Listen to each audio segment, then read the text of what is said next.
トヨタラブ4の燃費を見てきます。今日の車はアドベンチャーの 4WD です。ラブ4の中でも、上級グレードに位置づけられています。今見えるところでもね、そこのナビが大きかったり、あとメーターはフルデジタルの大きなものになっています。あとね、下の方ちょっと見えるかな、ちっちゃく映ってるのがね、シートベンチレーション。今、緑のね、光ってるところ。そこですね。こういったグレードで今日燃費を見てきます。行くところはコースを一周してきます。行きをドライバー A が運転していって、戻りをドライバー B、私ヒラリーが運転して戻っていきます。で、先日 ZR-V のガソリンモデルで走ったのと同じコースですので、ちょっと比較もしながらね、走っていきたいなと思います。ZR-V で走った時の様子は先立って映像にしています。動画にしてね、アップしています。まずちょっとじゃあ簡単にその時のシーンを出します。ゴールでーす。さあ、今日の燃費はですね、38.4 キロ走ったところで 13.3 キロが表示されています。燃費、そうね、もうちょっと行ってほしかったかなっていうところがね、正直なところですね。一番いい数値が出ていた時で 13.7 キロ。あとはね、13.34 を行き来していたような感じでしたね。ということでね、今やっぱりちょっとね、喋ってるだけで 13.2 まで起こってきましたけれども、右側です。38.4 キロ走って 13.2 が今表示されています。あとね、良かったのがブレーキホールド。こうやってやると、今ブレーキホールド右側に緑色に光っています。で、その下 A ってついてるんですけれども、これがね、足離していいかどうかの判断にすごくね、わかりやすいです。大きく光るんでね、そこ A ってついたら足離せばいいっていうのがね、すごくわかりやすかったです。あとね、ACC に関して一つ二つ。ここのメーターに ACC オンにしておくと、今いくかな。ごめんなさい、真ん中だ。ここにね、横に並んだ車とか、斜め前にいる車、前の車とかがね、この画面に表示されます。車のね、アイコンが出てきて表示される。で、それがね、すごくわかりやすいです。混雑してる中で使うときにわかりやすい。横を言うとね、斜め後ろが映ってくれたらいいんですけれども、基本的にね、横から前が映ってくれるような感じでした。こんな感じでね、ZR-V の時は、ちょっとカタログ値を割っちゃいまして、13.3 キロという数値でした。勝敗気量ターボということでね、もうちょっと伸びてほしかったという本音はありつつ、でも、税制面とかね、他にいいところいっぱいありますので、とりあえず燃費的にはそんな感じでした。で、今日のラブ4は 4WD ということで、車重が1600キロほどになってきます。ちょっとね、重いですね。ちょっと重くて、そこ差があるのと、あと、エンジンは 2000cc の NA のエンジンになっています。せっかくなので CX5 とハリアーも数値出します。すべてガソリンモデルで SUV4 台、っていうかまだ3台かな。で、ハリアーは 2WD。そして今日のラブ4は 4WD なので、多少落ちるくらいの数値になりそうですが、どうなるか見ていきましょう。で、そうね。車重も1600から1620ぐらいあるグレードになってきますので、少し重い。ごめんなさい。あとタイヤもだね。タイヤも ZR-V が18インチでして、今日の方が19インチ。ただ、お値段的にはね、近いんですよね。どちらもナビがつくグレード。ZR-V の Z というグレードが381万円でした。で、今日のラブ4が、370万円台。ということで、お値段近くて、どっちもナビがついて、で、少しね、駆動方式とかの分だけ、価格的なお得感で言ったら、ちょっとラブ4の方があるのかなと。ただね、価格近いクラス、近いといった2台なので、比較していきたいなと思います。で、道中ね、またレビューとか2台の比較の話とかを含んでいきますので、どうぞこのままよろしくお願いします。それでは行ってきます。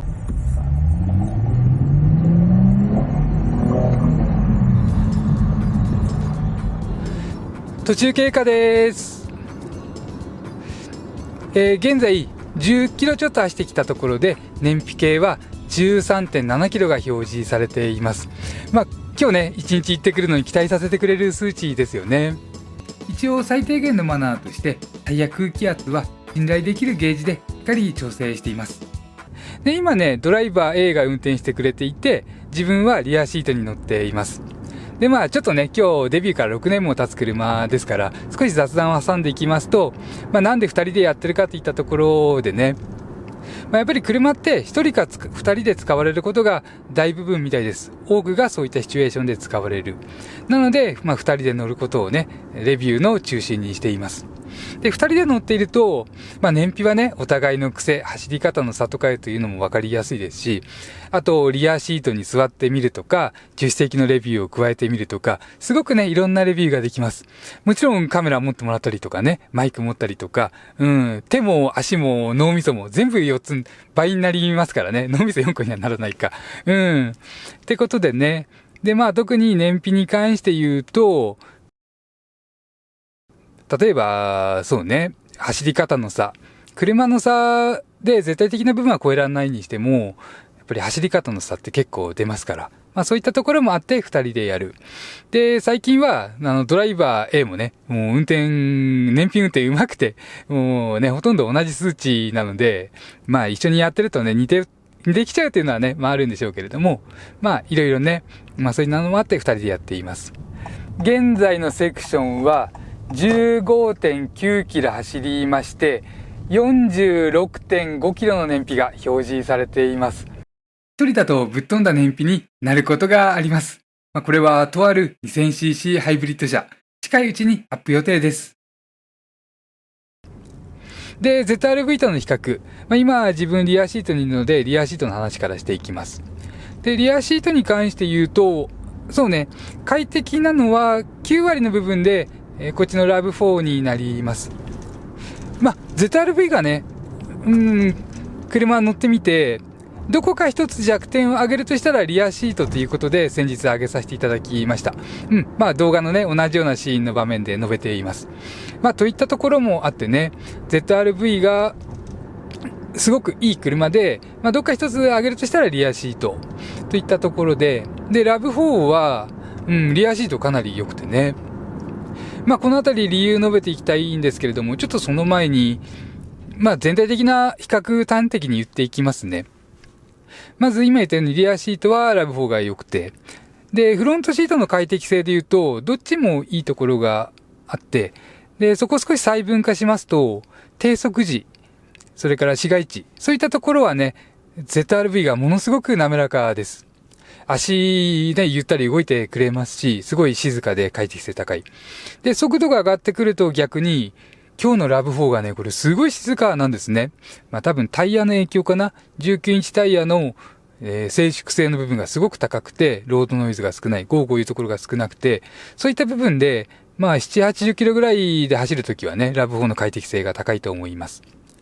で、あとハンドル周り。ハンドル周りは、ZR-V の方が、車好きに応えてくれるって感じですかね。で、そうね。あとエンジンか。エンジンで言ったらどっちもいいところがある。最新のターボエンジンと最新の NA エンジンと両方いいとこあるんでね。これ左曲がってね。両方いいところがあって、コーツつけがたい。で、その上で CVT。CVT はどっちも苦手なところがちょっとあるというか、車の合わせ込みでね、自分の好みとかでもうちょっとこうしてほしいなってところがあるのが CVT。このあたり面白いですよね。これはちょっと後で述べていきます。で、簡単にまとめますと、リアシートの快適性はラブ4が良くて、で、フロントシートは低速の時は ZR-V。速度が上がるとラブ4。それから、そうね、エンジンはどっちもいいところがあって、ハンドル周りは ZR-V の方がちょっと本格的みたいなね、感じを受けます。この理由にはね、今日のラブ4が 4WD で、車重も100キロちょっと重いというのがね、それもあるので、この結構ね、4駆による差っていうのがね、意外と大きいんですよね。っていったところでね。じゃあちょっとまず、自分がリアシートにいるうちに、リアシートでなんでそう思うかという理由だけ述べていきます。リアシートね、背の大きな方で言うと、前高の差が大きいです。ボディ前高。ZR-V の方が 6.5 センチ低いんですね。その差って結構大きくて、例えば座面の高さが一緒だとすると、頭上のスペースで 6.5 センチ差が出てくるということになりますからね。この差は大きいです。ここでラブ炎が少し広く感じられるっていうのはありますね。あと多分ね、座面なんかこっちの方が高く感じられて、逆に乗降性か。乗降性で言うと ZR-V すごく乗り降りしやすかったんでね。ラブ炎がちょっと172センチで足の短い自分からすると、ストンと飛び降りるような感じというで、ストンと飛び跳ねるような感じで乗るような感じ。そういったイメージになります。で、それ以外の部分ね。それ以外で言うと、まず座面が柔らかい。すごくね、柔らかいです。これ、ハリアーでいろいろ乗ってきた中ともちょっと違いますね。形状はハリアーと似ていますけれども、クッション性が違う。で、後ろ3人掛けもしっかりできるように、どこ座っても柔らかさがあって、サイドサポートも立ってないですし、硬くもないですし。で、背もたれとかハリアーはね、横方向の揺れを支えるような、ちょっと独特の作りをしていまして、そういったのもなくて、すごくオーソドックスにね、柔らかい。これが、そうね、ラブ4の、特に短時間走行とかに、すごく合ってるような感じになるのかな。で、背もたれの沈むべきところ、支えてほしいところとか、そういった良さはね、相変わらずトヨタ車の良さとして残っています。で、あとはね、ヘッドレストを伸ばさなくても座れる。このシートバッグのサイズになりますけれどもね、ここ大きいです。このラブ4は伸ばさなくても座れて、ZR-V は伸ばさなきゃ座れない。座りにくい。この差がありますね。ただ後方視界で言ったら、すごい低い位置にリアシートが抑えられる ZR-V の方が良いかもしれないです。これ厳密にね、数値測ってないので、なんとなくそんなイメージっていったところでね。で、あとは、ZR-V の弱点的なところで言うと、Z というので、コンビシートだったんですね。本革って書いてあるコンビシート。で、一部本革なんですけれども、その本革の部分がね、なかなか硬くてね、ゴリゴリしていました。これが欧州車的とか海外では評価されるのかもしれないし、好まれるのかもしれないけど、日本車的にね、自分の普通の使い方だとちょっとゴリゴリ感が目立つ場面が多くて、そこ差があります。もうラブ4の方がね、ほんと柔らかい。で、ラブ4の方が、すごい高級車的でね、音も静か。タイヤの音も静かですし、いろいろ静かなんですよね。エンジンとかのパワーユニットは、相応に音を出す NA エンジンで、迫力のあるエンジンなんですけれども、リアにいるとそれが感じにくい。あと 4WD ということで、ちょっと強めに出た時とかね、ほんの1ミリ2ミリでもお尻が沈み込む感覚というのが伝わってきて、高級車っぽい。この高級車っぽいっていうのが大事ですよね。ちょっとね、4WD 舐めてるとかだったらね、もうこれ、座ってそこに意識してみるといいです。前が伸びるのは、普通伸びますけれども、リア、さすがね、少し沈む。これが高級感につながります。それからね、そう、ごめんなさい、弱点的な部分だった。弱点的な部分で言うと、若干ね、共鳴する時があるんですよね。共鳴、共振。低い音が出た時に、ボディの弱いところがブルブルブルってしてる感触が伝わってくる。ここだけね、ちょっと惜しいかなっていう感じがします。そうね、どんな時かっていうと分かりやすいのは、回転数2000回転から3000回転に上げてアクセルをスッと戻した時。そうすると、ブーって言ったのが、ボーってね、感じで減速してきまして、このボーって言った周波数が共鳴してしまう周波数っぽくて、そういった時にね、ちょっとブルブルブルってくるところがあってね。そこだけですかね。といったところでね、じゃあ折り返し点に行って、燃費の報告をして、ドライバー変わって、といった流れで進めていきたいなと思います。ここでちょっと両者の小ネタを挟みます。アンビエントライトはフロントだけではなくて、リアドアまでつながります。光源はここにあります。この一番内側がこっち側に向けてね、指向性が付けられています。で、これをつける条件は2つです。ハンドルを切るか、ウインカーをこっち側に鳴らすかです。今ね、ハンドルを、こっち側に切ってもらっています。そうするとね、ここついていますね。ちょっと中央に戻してください。消えました。じゃあ次、ウインカーを右に出してもらいます。このラブ4はヘッドライトが横に回り込んでもヘッドライトの形に見えるんですよね。斜めから見ても前から見てもほとんど横から見てもヘッドライトがヘッドライトらしく見える。なので写真を撮っていてどんな角度でも映えるというのは、綺麗に撮れるというのはこのラブ4がね感じます。そうしましたら前半の結果シーン、じゃじゃーんって感じでいきます。折り返し点に到着しました。さあ、ただいまの燃費はいかがでしたでしょうか。ただいまの燃費は 13.2 キロでした。はい、ありがとうございました。いつも通りね、優しくて元気な声が聞けて自分も嬉しいです。で、アホらしい会話は終わりにして、そうね、13.2 キロと言いますと、ちょうど ZRV と同じ燃費ですかね。続いて ZRV の同じ場所での燃費。前半はドライバー A による運転でした。さあ、折り返し点に到着しました。ただいまの燃費はいかがでしたでしょうか。ただいまの燃費は 13.4 だったのが、アイドリング中に 13.1 になりました。はい、ありがとうございました。Now, we have turned around and arrived at the store. How was the fuel economy now?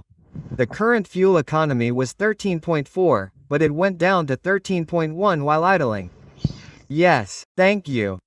4区の分だけというのもあるのかな。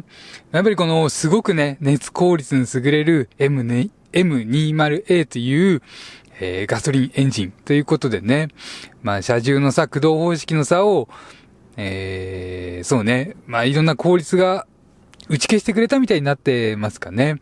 ただわかんないです。まだ半分で、あと自分が帰り運転していきますので、どんな感じになるかわかんない。といったところでね、あとごめんなさい。スペックとか、カタログ上のね、燃費数値とかは、適線字幕で挟んでいきますので、どうぞこのままよろしくお願いします。じゃあドライバー変わります。すいません、ここからの後半は別動画になります。続く後半では、自分が運転しながら、運転感覚の違いをバシバシ上げていきますので、後半もぜひ見てください。映像も高品質なカメラを工夫して使って、夜でも綺麗にと撮影しています。チャンネル登録や他の動画のご視聴で応援いただけますと、人気稼ぎに走らない自動レビューを続けていくことができます。どうぞよろしくお願いします。間違いいっぱいの自動車選び、ヒラリー男爵でした。